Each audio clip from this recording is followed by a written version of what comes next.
fil rouge de cette année a été produire français, manger français. Pour ce rapport d'activité, c'est donc tout naturellement que la FNSEA et ses secrétaires généraux ont souhaité s'exprimer dans le cadre d'un atelier de cuisine pour mettre en avant les produits du terroir. Bonjour et bienvenue dans C'est notre action, une émission de la FNSEA. C'est donc l'heure du bilan. Dominique Barraud, bonjour.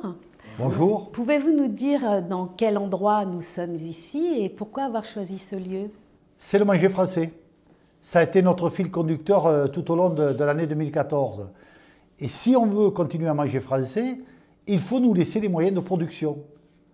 Ce lieu incarne parfaitement le manger français et la convivialité, qui est la force de notre réseau syndical. Il faut nous laisser produire. Ah, bonjour chef. Bonjour. Alors Dominique, vous nous disiez qu'il faut laisser les agriculteurs produire. Mais entre charges lourdes, instabilité réglementaire et contraintes, n'y a-t-il pas là de quoi devenir chèvre, Bernadette? C'est difficile.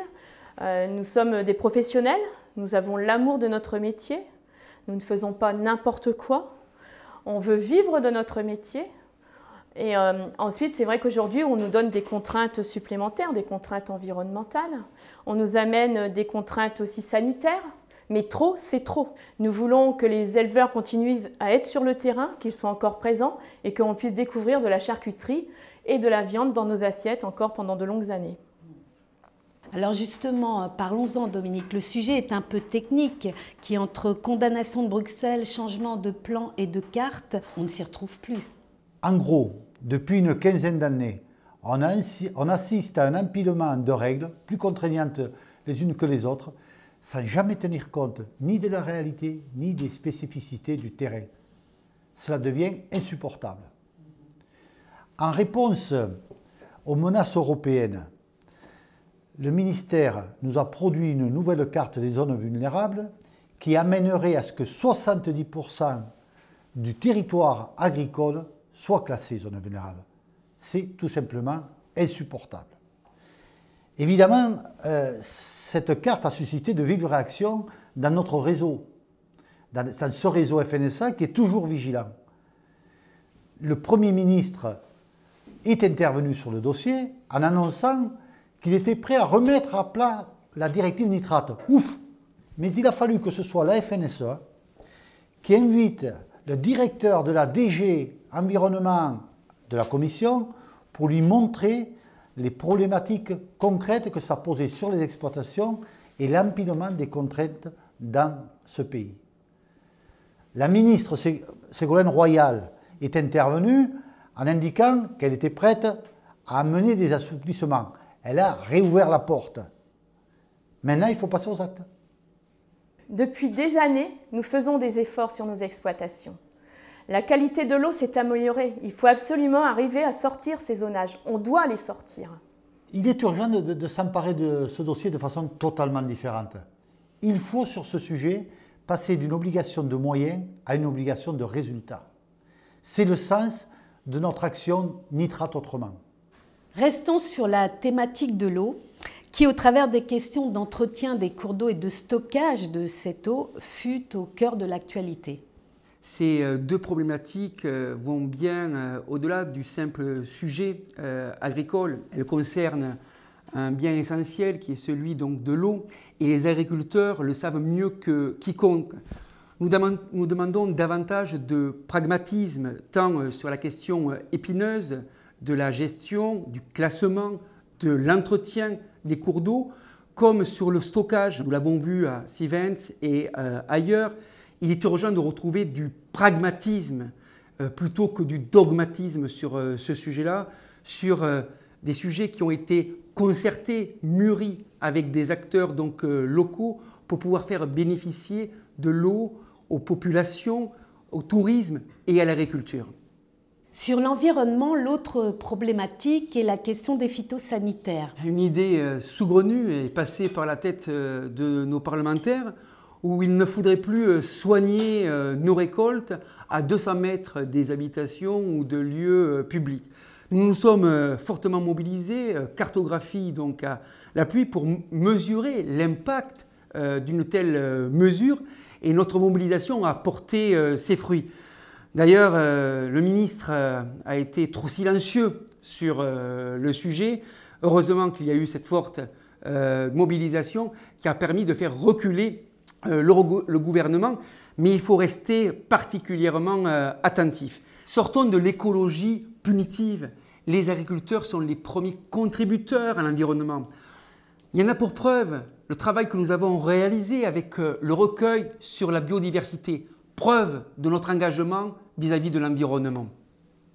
Puisqu'on parle d'écosystème, j'aimerais parler du loup. Y a-t-il eu des avancées en 2014 ? Oui, grâce à notre action, la FNSEA a obtenu dans le cadre du plan loup le portage du plafond à 36 loups prélevés, mais sur le terrain, dans les territoires, c'est pas si simple que ça. De plus en plus d'attaques, de plus en plus de victimes. Et à chaque fois que le loup avance, c'est le pastoralisme qui recule. Et nous continuerons de nous battre aux côtés de la FNO qui a montré que élevage et présence du prédateur, c'est pas compatible. Restons sur la thématique animale et en revenant sur un des sujets de l'année qui continuera à faire parler, le statut de l'animal. Alors, contrairement à ce que l'on dit ou à ce que l'on voudrait nous faire véhiculer, le bien-être animal, on connaît. Nous travaillons tous les jours avec du vivant. Ce que dit Bernadette est bien vrai. D'ailleurs, nous avons recensé toutes les actions qui sont menées dans les différentes associations spécialisées, à travers les différentes chartes, qu'elles soient réglementaires ou non, de tout le travail qui est fait par les éleveurs en matière de bien-être animal. Alors, puisqu'on parle d'environnement, se tiendra, je crois, en 2015, la conférence mondiale sur l'environnement à Paris. Comment la FNSEA et plus largement tout le secteur agricole compte peser et s'inscrire dans les débats qui vont avoir lieu? Alors la FNSEA sera force de proposition. Elle l'a été à la conférence environnementale. Elle le sera en organisant dès le 20 février un grand rassemblement avec tous nos partenaires pour montrer que l'activité agricole et notamment l'élevage peut être une solution à ces problèmes d'environnement et notamment capter le carbone. Le gouvernement a annoncé la mise en place du compte pénibilité. Qu'est-ce que ça vous inspire, Bernadette? On va le dire franchement, c'est une aberration. Le compte pénibilité est inapplicable. Oui, la pluie ça mouille, oui, les tracteurs vibrent, mais on est des chefs d'exploitation, on fait le même travail que nos salariés. Et en plus, on a la paperasse. Nous avons sur ce sujet déjà obtenu un certain nombre d'assouplissements qui sont insuffisants. 4 critères sur 10 en 2015.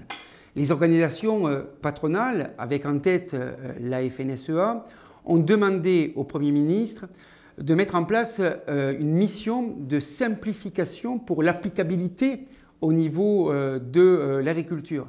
Il est vrai qu'en l'état actuel de la réglementation, il n'est pas possible d'appliquer ce compte pénibilité. Au-delà du compte pénibilité, il faut que nous ayons de réelles avancées sur l'apprentissage. Merci Bernadette pour votre témoignage. De rien, merci. Alors chef, comment est votre blanquette? Alors écoutez, la blanquette est faite avec un veau fermier et des légumes. Alors les éleveurs bovins, comme les autres producteurs d'ailleurs, sont encore fortement préoccupés par la PAC. Qu'en est-il, Dominique? Au même moment où les agriculteurs préparent leur campagne à venir, le ministre attend d'être au pied du mur pour rendre ses derniers arbitrages. Ça devient parfaitement insupportable.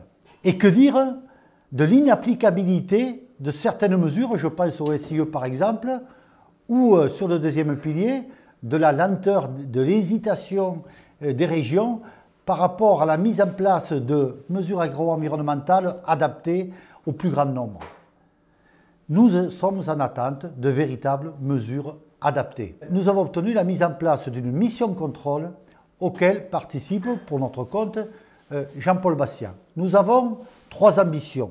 Faire reculer la suradministration actuelle. Deuxièmement, arrêter la production de nouvelles normes. Troisièmement, organiser nettement mieux les contrôles. Quand vous pensez qu'en face de chaque agriculteur, il y a 12 contrôles, je parle bien au-delà de la PAC, et que chaque agriculteur doit être capable, à lui seul, de répondre à ces 12 corps de contrôle. 12 pour 1 pour 12, parfaitement insupportable. Si la PAC nous a fortement mobilisés en 2014, notamment dans son côté application, nous avons beaucoup participé au débat au niveau national, notamment la loi d'avenir. Le ministre, lui, s'était focalisé sur l'agroécologie. Nous avons obtenu un certain nombre de choses. La compensation agricole, qui n'était pas une mince affaire. Le statut de l'agriculteur actif, qui est aussi reconnu. Et puis un certain nombre de textes qui tournent autour du foncier, avec du travail autour des SAFER, où la FNSEA devra composer dans les conseils d'administration avec des partenaires pour continuer de faire entendre notre voix sur le foncier. On a beaucoup parlé du Made in France ces derniers mois, comme en témoigne cette une de l'information agricole. Je crois qu'on peut le dire, messieurs, la France est le plus grand plateau de fromage au monde. Alors Dominique Barrault, on voit bien que le chef est fier de présenter ses produits locaux qui sont reconnus dans le monde entier. Il y a de quoi être fier. Notre pays regorge de beaux et de bons produits. Nous avons, nous agriculteurs, notre part dans cette reconnaissance de l'excellence de la gastronomie à la française. Alors pour autant, dans bon nombre de filières, la situation est préoccupante. N'y a-t-il pas là un paradoxe à la française ? Bien sûr que si. Cette année 2014 a été marquée par de nombreuses crises et les comptes annuels nous révèlent une baisse du revenu de l'ordre de 25% et sur toutes les productions. Les causes sont nombreuses. Ça va de la surproduction européenne à la fermeture de marchés d'export, crise structurelle, concurrence mondiale, baisse des prix, jusqu'à la baisse de qualité dans certaines récoltes de céréales, dans certaines régions. Que peut faire la FNSEA pour aider ces filières en difficulté ? Bien, la FNSEA doit être présente en particulier quand les crises arrivent dans chaque secteur. Nous avons été tout de suite sur le terrain cet été, alerter le gouvernement suite en particulier à l'embargo russe sur les crises de marché que ça allait provoquer dans les différents secteurs. Et puis nous avons obtenu un certain nombre d'avancées, de mesures d'accompagnement. Je vais citer les cotisations sociales, un peu d'allègement, l'allègement des charges bancaires, exonération de la TFNB, fonds pour la promotion des produits. Et puis, pour l'ensemble des autres secteurs, nous nous sommes battus dès le mois de fin août, début septembre, pour le paiement des aides PAC en temps et heure. Et puis, pour éviter qu'on ne reste pas que sur des ambiances de crise, avec les ASO concernés, nous avons travaillé sur la structuration de l'offre au niveau de chaque filière. C'est l'heure du dessert. Voici de magnifiques fruits de nos régions, ce qui me permet de rebondir sur l'embargo russe, qui a d'abord commencé par les fruits et légumes et s'est étendu à toutes les autres filières. J'imagine que cela n'a pas aidé la situation que vous nous décrivez depuis tout à l'heure. Oui, et déjà avec un an avant, l'impact sur les producteurs donc, de porc, les fruits et légumes et les autres productions qui ont subi les conséquences de cet embargo russe. Là, on peut souligner, c'est rare de le faire, que les pouvoirs publics ont réagi. La Commission européenne, d'ailleurs, a pris des mesures d'urgence pour pouvoir aider ces secteurs en difficulté. Il y a un budget de 370 millions d'euros qui a été mis en place par l'Union européenne à ce moment-là. Ces annonces, Jérôme, sont-elles à la hauteur de vos attentes ? Malheureusement, non, les producteurs français n'ont très peu bénéficié de ces annonces-là parce que pas bien adaptées à la situation de nos producteurs, de nos filières. Et nous souhaitions que des moyens supplémentaires de la communauté européenne soient mis en place, car les agriculteurs ont subi les conséquences de cet embargo lié à un problème de diplomatie mondiale. J'imagine que vous êtes intervenu au niveau national pour faire changer les choses durablement ? Oui, la profession est comprimée par trop de réglementation, par pas assez de simplification et pas assez d'ambition pour notre pays. C'est ce que nous avons exprimé lors des États généraux de l'agriculture en février 2014. D'ailleurs, nous ne sommes pas les seuls à demander plus d'ambition, plus de réactivité, plus de pragmatisme pour le secteur économique. Les patrons, cet automne, sont descendus dans la rue et nous, la profession agricole, nous étions les premiers à le demander. Dans ce contexte, la guerre que se livrent les grands groupes de distribution, qui sont au nombre de 4 aujourd'hui, qui ont quelque part un petit peu préempté le marché de l'alimentation au nom du sacro-saint pouvoir d'achat, font déjà des victimes. Et les premières victimes, ce sont leurs fournisseurs. Nous avons obtenu des avancées dans les accords du 3 juin, dans la LME de 2008, ainsi que dans les avancées de la loi Hamon pour protéger les producteurs. Bonjour Marie, bonjour Laurence. Merci de m'accueillir. Donc, nous avons continué à mener nos actions auprès de la grande surface, tout en maintenant une pression pour garantir un revenu aux exploitants. Nous avons de cesse de répéter qu'à chaque production doit donner un revenu décent. On parle depuis quelques minutes du rôle de la GMS, mais qu'en est-il du consommateur? Est-il conscient de la situation et du rôle qu'il peut et qu'il doit jouer pour un mieux manger français? Vous avez raison, il faut sensibiliser le consommateur. Il peut, par son acte d'achat, avoir un acte militant, un acte patriote, un acte responsable, participer au redressement économique du pays. Nous avons axé, dès l'automne 2014, notre travail autour de la restauration hors foyer. Le constat est à la fois simple et effrayant. Chaque mois, chaque Français consomme 12 repas hors de son foyer, ce qui représente un chiffre d'affaires de 67 milliards d'euros. C'est pour ça qu'avec les jeunes agriculteurs, nous avons engagé ce combat, ce travail, ce mot d'ordre, à partir d'aujourd'hui, consommer 2 plats sur 3 d'origine française dans la restauration au foyer. Comme en témoigne le guide publié par le ministère de l'Agriculture, cette idée a été largement reprise, je crois. Bien sûr, tellement ça dégouline de bon sens. Tout le monde a intérêt à ce qu'on mange français. Tout le monde a reconnu cette fragilité dans les cantines scolaires, dans les hôpitaux, dans les administrations, dans les entreprises. Dans ce combat, nous disons aux élus, arrêtez d'avoir un double discours. Demandez sur les tribunes de produire français, et quand on est rentré chez soi, ou qu'on a délégué la gestion de la cantine municipale à un délégué de la mairie, oubliez le manger français. Combien se font les chantres du Made in France, et quand ils sont rentrés chez eux, ne le pratiquent pas. Alors, du chantre au cancre, il n'y aurait qu'un pas. Cependant, nous notons une forte prise de conscience.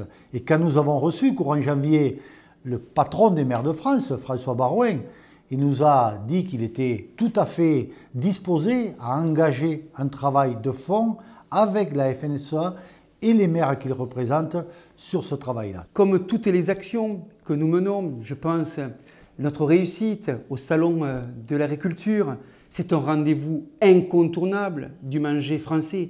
Et puis aussi, c'est notre présence dans les réseaux sociaux. Je pense à Twitter, Facebook.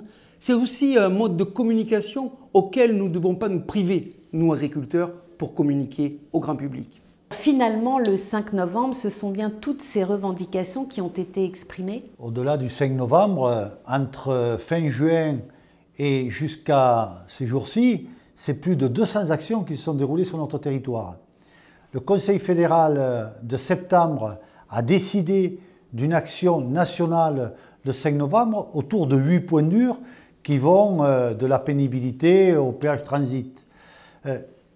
Si la mobilisation a été aussi forte, si 40 000 agriculteurs ont défilé sur 60 cortèges le 5 novembre, c'est parce que c'est seulement la FNSEA, les jeunes agriculteurs, qui portent aujourd'hui les problèmes des agriculteurs. Peut-on dire, Daniel, que la mobilisation a porté ses fruits? Cette mobilisation a porté ses fruits. Elle a déjà exprimé un ras-le-bol. Il y avait besoin d'une expression forte des agriculteurs. Ça a été déjà le premier objectif. Et puis, vous le savez bien, la FNSEA est partout. Elle est à la fois au niveau européen, dans le cadre du lobbying, pour faire avancer les dossiers. On a parlé d'embargo russe, on a parlé de moyens à mettre à disposition. Elle est aussi présente dans les dossiers nationaux, sur les dossiers environnement, que ce soit à l'Assemblée nationale, que ce soit avec les cabinets ministériels, et pas seulement au niveau national, mais aussi au niveau local. À la FNSEA, nous avons inventé un certain nombre de choses, notamment l'idée d'une taxe d'atterrissage, qui fait que quand un ministre se déplace sur un territoire, il faut qu'il arrive avec sa réponse vis-à-vis du problème qui est posé localement par les agriculteurs. Et cette démarche, on le sait, portera elle aussi ses fruits, mais là les acteurs, ce n'est pas que le bureau de la FNSEA ou que le secrétaire général, mais c'est l'ensemble du Congrès qui doit reprendre cette action et la mettre en place localement. Alors, l'un des sujets marquants de cette année 2014, ça a été les intempéries. Laurence, je crois que vous êtes exploitante dans l'un de ces départements. Vous avez été touchée, racontez-nous. Alors effectivement, Marie, le département de la Seine-et-Marne a été particulièrement touché par les averses de grêle. De nombreuses exploitations et leurs bâtiments ont été détruits. Plusieurs milliers d'hectares ont été endommagés. La FNSEA et son réseau sait répondre à ces difficultés sur le plan économique, sur le plan climatique. C'est notre raison, c'est notre devoir d'être aux côtés des producteurs, comme Laurence nous l'a évoqué, d'Île-de-France lorsqu'il y a un épisode donc, de grêle, lorsqu'il y a de la sécheresse, et de nombreuses régions n'ont pas été épargnées cette année par l'aspect donc de la sécheresse. Et puis aussi, je pense aux départements du Sud touchés par plusieurs sinistres, la grêle, les inondations en partant du Var, le Gard, l'Hérault, les Pyrénées-Orientales, l'Aude. Ces départements ont été frappés sur les productions maraîchères, sur l'arboriculture, sur la viticulture. Et là, ce sont des bras. Et ces bras, c'est nos adhérents, des jeunes agriculteurs, de la FNSEA, de tout notre réseau au niveau national qui se sont mobilisés pour relever tout ce qui a été détruit par la nature, par ces aléas donc, climatiques, pour permettre de faire redémarrer ces exploitations, comme on l'a fait avec le cyclone à La Réunion, auquel nous avons apporté des fonds, mais aussi des semences pour faire repartir les producteurs. En fait, la FNSEA, la solidarité, ce n'est pas un mot qui est vain. Comme nous nous étions engagés lors de notre précédent congrès à Biarritz, nous avons avancé sur le sujet important de l'assurance récolte. Nous avons mené de la concertation avec les filières, nos associations spécialisées, et la FNSEA, avec le CAF, réaffirme sa volonté de mettre en place un contrat socle sur l'ensemble des grandes cultures, mais aussi sur les prairies et sur les cultures spécialisées. Depuis plusieurs mois, un autre fléau s'abat sur les campagnes. Je veux parler des vols. Que pouvez-vous nous en dire, Laurence ? Alors notre département, comme d'autres d'ailleurs, ont subi d'importants vols dans les exploitations, aussi bien du petit matériel que des animaux, que des carburants ou alors des plantes sur pied. Notre FDSEA avec la gendarmerie a signé une convention cadre qui mise sur des outils de prévention, mais aussi sur des outils d'alerte comme les SMS. La problématique est nationale. Il n'y a pas un territoire aujourd'hui qui est épargné, qu'on soit en métropole, à Mayotte aussi dans le courant de l'année 2014. Nous ne sommes plus en face de petits larcins, mais de véritables réseaux organisés. Donc nous avons signé une convention et aujourd'hui nous commençons, à travers l'alerte ou à travers la prévention, à avoir quelques résultats. Le réseau, justement, parlons-en, on sent à vous entendre qu'il joue un rôle essentiel à la FNSEA. Le réseau, pour nous, c'est notre ADN. Sans réseau, la FNSEA ne pèserait pas ce qu'elle pèse aujourd'hui. Le réseau, c'est aussi le pouvoir que l'on a au niveau local, le pouvoir d'informer, avec notamment tout le réseau de la presse agricole départementale, avec l'agence de presse que nous avons au niveau national, au niveau d'ActuAgri, Et le réseau, c'est aussi la capacité d'innover et de valoriser l'image de la FNSEA. Le réseau, son fonctionnement fait l'objet de toute notre attention. Le président et le bureau ont souhaité se pencher à nouveau sur ce fonctionnement. Et donc, à travers le projet Archimède, nous allons réfléchir, travailler à faciliter l'exercice du métier, entre guillemets, de responsable syndical.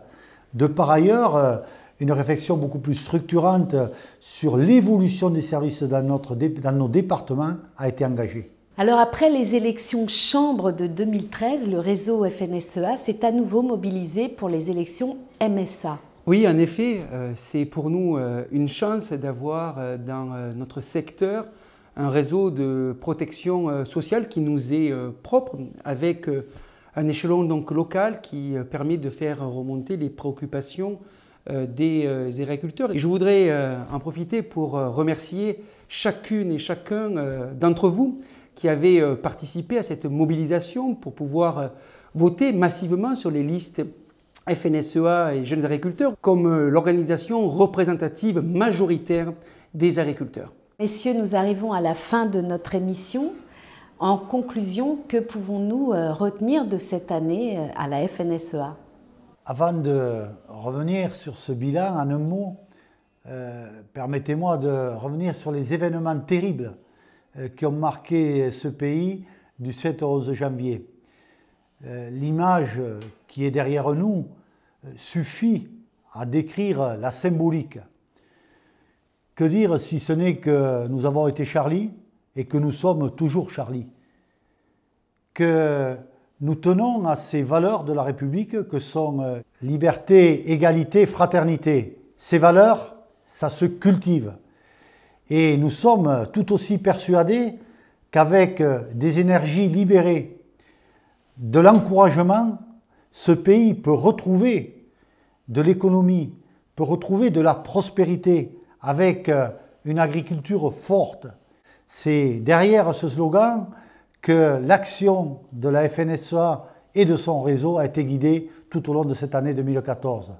Alors, produisons, mangeons, buvons français.